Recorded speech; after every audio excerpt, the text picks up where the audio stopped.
അസ്സലാമലൈക്കും. ഇന്ന് നമുക്ക് 3ാം ക്ലാസ്സിലെ അഖ്ലാഖ് ബുക്കിലെ 2ാം പാഠം തുടങ്ങാം. അപ്പോൾ നമ്മൾ 1ാം പാഠത്തിൽ എന്താണ് പഠിച്ചത്? വൃത്തിയെ കുറിച്ചാണല്ലേ. നമുക്ക് ആ പാട്ടൊന്ന് പാടി വെക്കാം. ആരോഗ്യത്തിന് വേണം വൃത്തി, ആനന്ദത്തിന് വേണം വൃത്തി, ദേഹം മുഴുവന് വേണം വൃത്തി, വസ്ത്രം മുഴുവന് വേണം വൃത്തി, വീട്ടിലും ക്ലാസ്സിലും വേണം വൃത്തി, റോട്ടിലും നാട്ടിലും വേണം വൃത്തി, അല്ലാഹ്ക്കേറ്റം ഇഷ്ടം വൃത്തി, ഈമാനിന്റെ പാദ്യം വൃത്തി. അല്ലേ? ഇനി നമുക്ക് പാഠം നോക്കാം. പാഠം 2, റാഷിദിന്റെ മാതൃക. റാഷിദ് മോൻ ക്ലാസ്സിലെത്തി. തൊട്ടടുത്തിരിക്കുന്നു അമീൻ. എന്താണ്? റാഷിദ് മോൻ ക്ലാസ്സിലെത്തി. അവൻ ഇരുന്നു. അവന്റെ അടുത്തിരിക്കുന്നതാണ് ആര്? അമീൻ. അവന്റെ മുഖത്തേക്ക് നോക്കി റാഷിദ് പറഞ്ഞു, ഉസ്താദേ, അമീൻ മുഖം വൃത്തിയായി കഴുകിയിട്ടില്ല. എന്താണ്?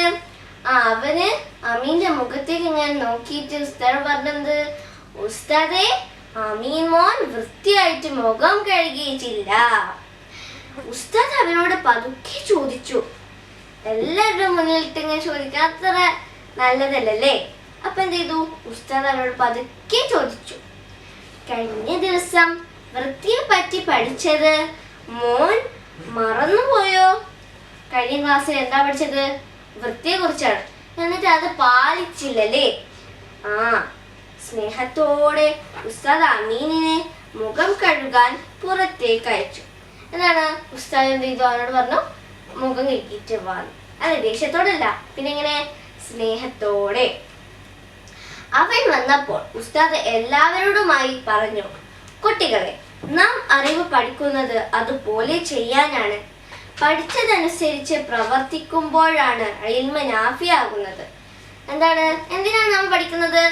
അത് പ്രാവർത്തികമാക്കാൻ അല്ലേ? നമ്മുടെ ജീവിതത്തിൽ പകർത്താൻ വേണ്ടിയിട്ട്. അങ്ങനെ ചെയ്യുമ്പോഴാണ് എന്ത്? ഇൽമ് നാഫിയാവുന്നത് അല്ലേ?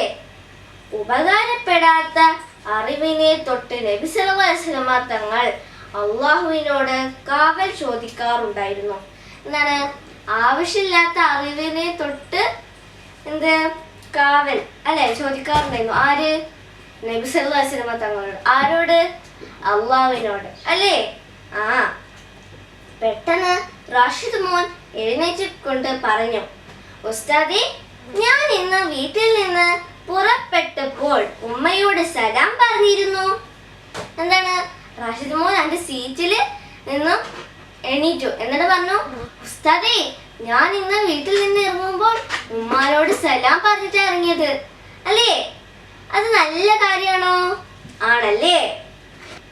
ഉസ്താദ് ചിരിച്ചുകൊണ്ട് പറഞ്ഞു, നല്ല കുട്ടി, ഇങ്ങനെയാണ് പഠിച്ചതനുസരിച്ച് പ്രവർത്തിക്കൽ.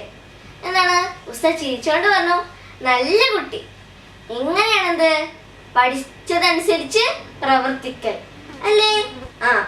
പിന്നെയോ, അവർക്കാണ് ദുനിയാവിലും ആഖിറത്തിലും വിജയം ലഭിക്കുക. അല്ലാഹു തുണക്കട്ടെ. ആമീൻ. എന്താണ്? അവർക്കാണെന്ത്? ദുനിയാവിലും ആഖിറത്തിലും വിജയം ലഭിക്കുക അല്ലേ? ഇതൊരു ദുആ ആണ്. എന്ത്? അല്ലാഹുമ്മ സിദ്നി ഇൽമൻ നാഫിഅ. അല്ലാഹുവേ, എനിക്ക് നീ ഉപകാരപ്രദമായ അറിവ് വർദ്ധിപ്പിച്ചു തരണമേ. ആമീൻ. നിങ്ങൾ എന്ത് ചെയ്യണം? എപ്പോഴും ചൊല്ലണം. ഓക്കെ? ഇനി നമുക്ക് അത്തരീബാത്ത് നോക്കാം. അത്തരീബാത്ത് 1. വായിച്ച പാഠത്തിൽ ഇല്ലാത്തത് എടുത്തെഴുതാം. അറിവ് പഠിക്കുന്നത് അതുപോലെ ചെയ്യാനാണ്. അത് എഴുതണ്ടല്ലേ, കാരണം എന്താണ്? പാഠത്തിൽ അത് കൊടുത്തിട്ടുണ്ട്, അപ്പൊ എഴുതണ്ട. പിന്നെയോ, അറിവ് ഇസ്ലാമിന്റെ ജീവനാണ്. അതും എന്ത് ചെയ്യണം? എടുത്തെഴുതണം. പിന്നെയോ, അറിവുള്ളവരെ ആളുകൾ ആദരിക്കുന്നു. അത് നിങ്ങൾ എന്ത് ചെയ്യണം? എടുത്ത് എഴുതണം. 2. ഉസ്താദിനോടൊപ്പം കണ്ണടച്ചു ഏറ്റു വായിക്കാം. എന്താണ്? കണ്ണടച്ചിട്ട് ഏറ്റു വായിക്കണം. പ്ലഡ്ജ് ചെയ്യാം അല്ലേ? എന്താണ്? ഞാൻ പഠിച്ചതനുസരിച്ച് പ്രവർത്തിക്കും. അങ്ങനെ ഞാൻ നല്ല കുട്ടിയാകും. 3. ഉത്തരം കണ്ടെത്താം.